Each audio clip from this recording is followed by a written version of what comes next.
Nanubabo Kabalen, welcome to Wern, Pampanga. For today's video, nandito po tayo ngayon sa Porac, Pampanga, and we were invited by AAA Private Resort. So this is a private resort in the middle of sobrang dami ng mga mangga, guys, and I'm gonna share with you guys, sobrang sulit nito dahil napakamura, ang laki ng property, and if you wanna know more about this, samahan niyo po ako. Let's go!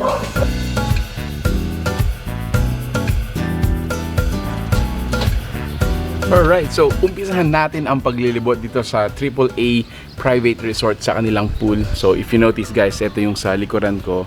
Meron tayong dalawang section for the pool. The first one is for kids. 2 feet lamang po ito. So very perfect. Hindi ka masyadong kakabahan kapag dito maliligo yung mga chikiting ninyo. And then the other one is for adults. So that is up until 5 feet naman yung depth natin, but the pool size for me is small to medium siya. It's really good for just dipping, ganyan-ganyan. Not really for mga laps, mga swimming laps.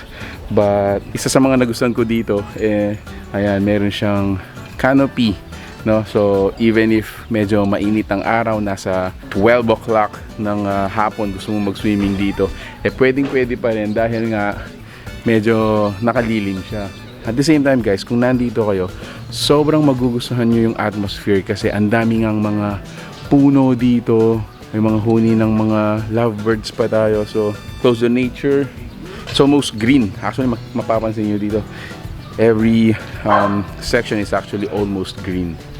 So, yeah, this is the swimming pool area.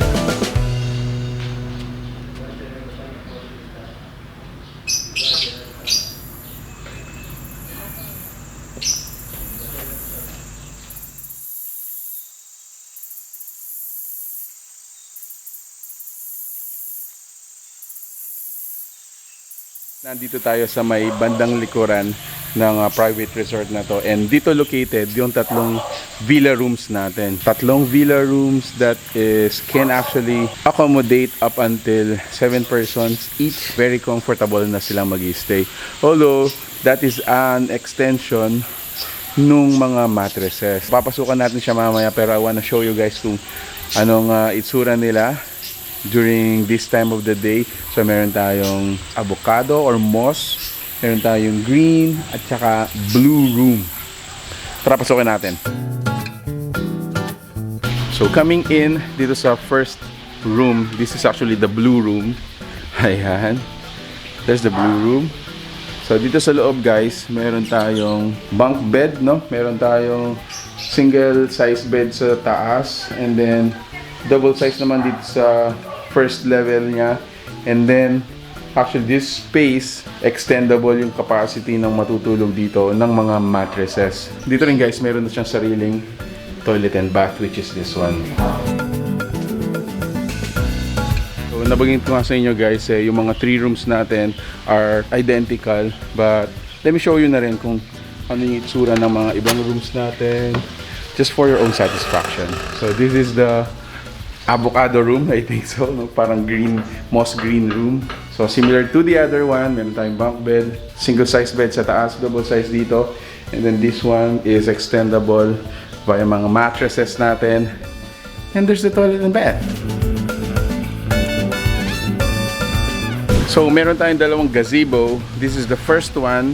Ito yung pinakamalapit sa mga rooms natin, and notice pwedeng mag-dine doon, but aside from that, imagine yourself, no, having stories or playing board games, or chilling out, just chilling out dito sa lugar na to.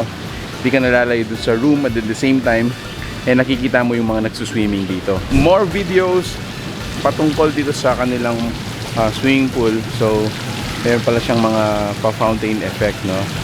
So actually, ayun si Aliana.